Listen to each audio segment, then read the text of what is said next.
السلام عليكم ورحمة الله. اهلا بيكم في فيديو جديد. هنعمل مع بعض النهاردة كيكة الجيلي، كيكة حلوة جدا سهلة ان شاء الله تطلع احلى واحلى من ايدكم بطريقة سهلة جدا ان شاء الله تعجبكم. طعمها حلو جدا، تنفع في المناسبات واكيد تنفع في احلى مناسبة عيد الام. كل عام وكل امهاتنا بألف صحة وسعادة، اللهم امين. لو اول مرة تشوفي قناتي اتمنى تشتركي وتشوفي الفيديوهات اللي فاتت ان شاء الله تعجبك. يلا لايك على السريع وتعالي اقولك المقادير.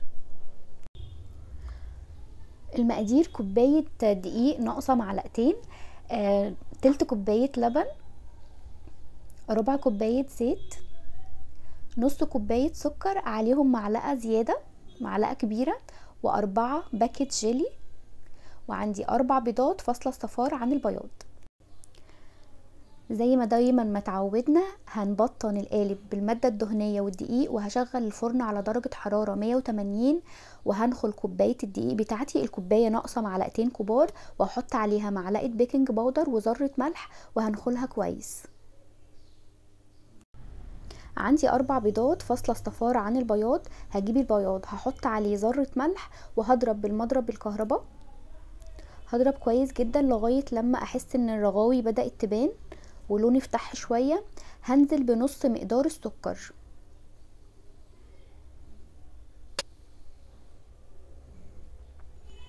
هضرب كويس جدا نص المقدار بس، وهخلي النص التاني عشان احطه على الصفار. طبعا المضرب بتاعي نضيف ومش مبلول خالص. هضرب لغاية لما قوامه يبقى بالطريقة دي، لما اقلب البولة ما ينزلش معايا. هخليهم على جنب واجيب صفار البيض الاربعة، هحط عليهم نص معلقة فانيليا وهضربهم كويس قوي. وبعدين هضيف بقية السكر وهضرب.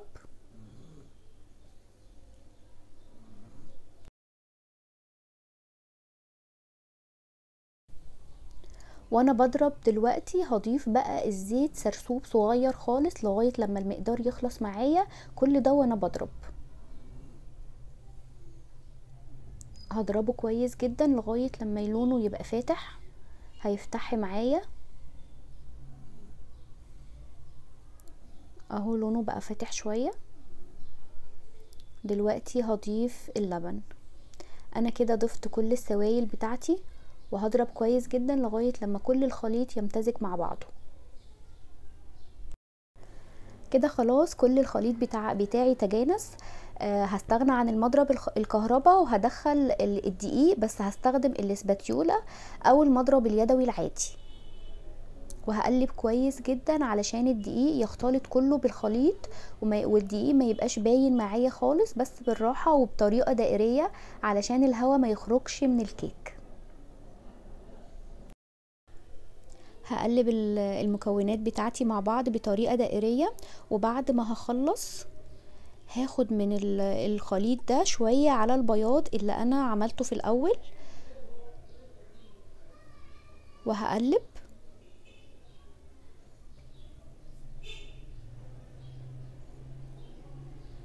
وبعدين هضيف البياض على الصفار كله مع بعضه، وبرضو هقلب بطريقة دائرية علشان الهواء ما يخرجش من الكيك والكيك ينجح معايا ويبقى هش.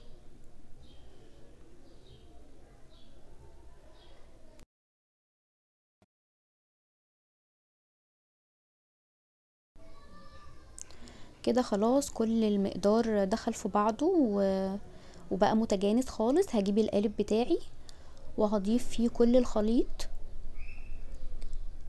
وهحاول هوزعه كويس جدا علشان لو فيه فقاعات هواء او حاجة تخرج منه، وهزه شوية كده. وهدخله في الفرن على درجة حرارة 180، هياخد تقريبا نص ساعة.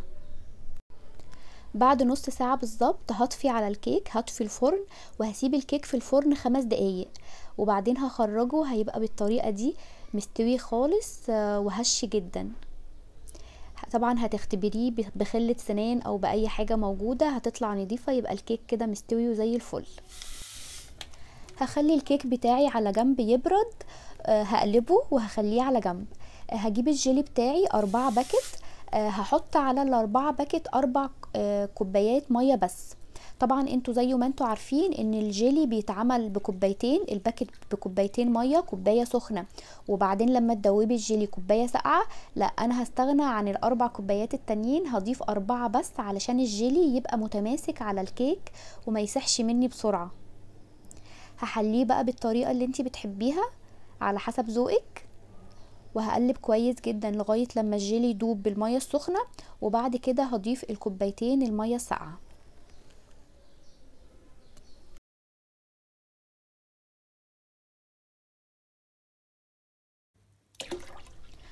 وبعدين هقلبهم كويس جدا عشان يختلطوا ببعض. وبعدين هجيب القالب بتاعي انا غسلته كويس جدا، وهصب فيه شوية جيلي، وهوديه التلاجة يجمد شوية.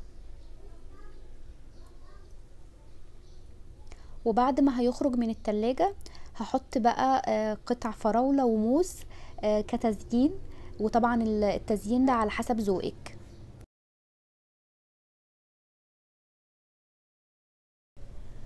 وعلشان الموز والفراولة يلزقوا في طبقة الجيلي اللي تحت، هحط عليهم طبقة جيلي من فوق شوية صغيرين بس كده، وبعدين هوديهم التلاجة يجمدوا تاني علشان لما اقلب الكيك يبقى طبقة الكيك من فوق واضح فيها الموز والفراولة. هضيف شوية حلوين كده وهوديهم التلاجة تقريبا 10 دقايق وهخرجهم تاني. وكمان هدخل بقية الجيلي معاهم، عايزاه يتماسك شوية. عاوزاه يتماسك شوية ليه؟ علشان لما احط الكيك بتاعي واصب عليه الجيلي الكيك ما يتشربهوش. بس قبل ما احط الكيك هضيف شوية جيلي من اللي هو حطيته في التلاجة يجمد شوية علشان الكيكة تلزق في طبقة الجيلي الموجودة تحت. وهوزعها كويس قوي زي ما انتوا شايفين ان هو قوامه سميك شوية علشان الكيك ما يتشربهوش خالص.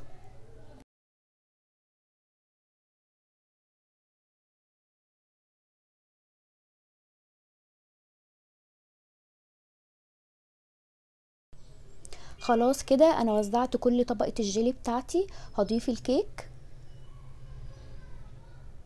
وعلشان اسهل على نفسي ان انا اضيف بقية الجيلي على الكيك هحطه في كيس حلواني، او ممكن تستخدمي كيس السندوتشات العادي.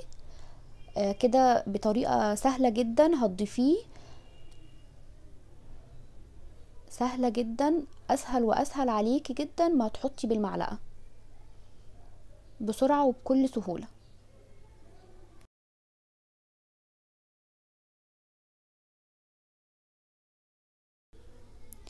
انا هغطيه ببلاستيك راب وهحطه في التلاجة لمدة 6 ساعات.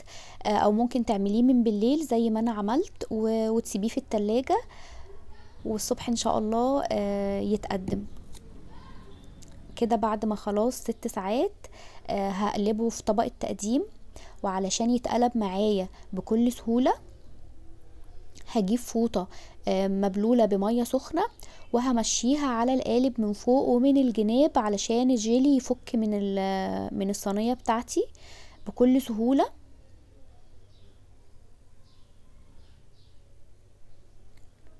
مية سخنة على قد ما ايدك تستحمل، بس يمين وشمال ومن الجناب.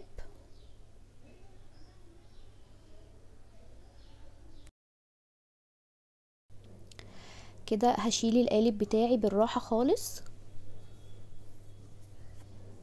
هيتشال معايا بكل سهولة. بصوا بقى الكيك حلوة قد ايه، وطعمها احلى بكتير، وطعمها حلو جدا ان شاء الله تعجب كل اللي يدوقها.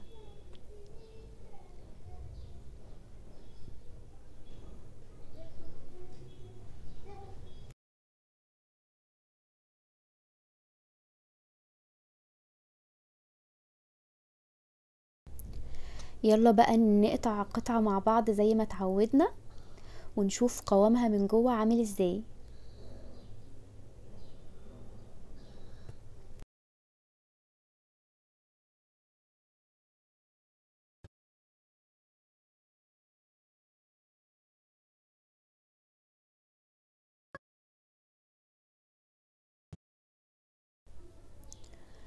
بصوا بقى قد ايه جميلة، وقوامها حلو جدا والجيلي متماسك، والكيك كمان مش متشرب الجيلي خالص، وطعمها حلو جدا.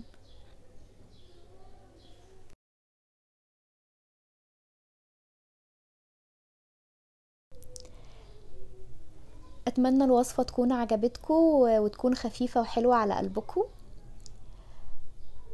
اعملوها وجربوها وخدوها معاكم وانتوا رايحين لماما في عيد الام، ان شاء الله تعجبها. وكل سنة وكل امهاتنا بألف خير وصحة وسعادة وراحة بال.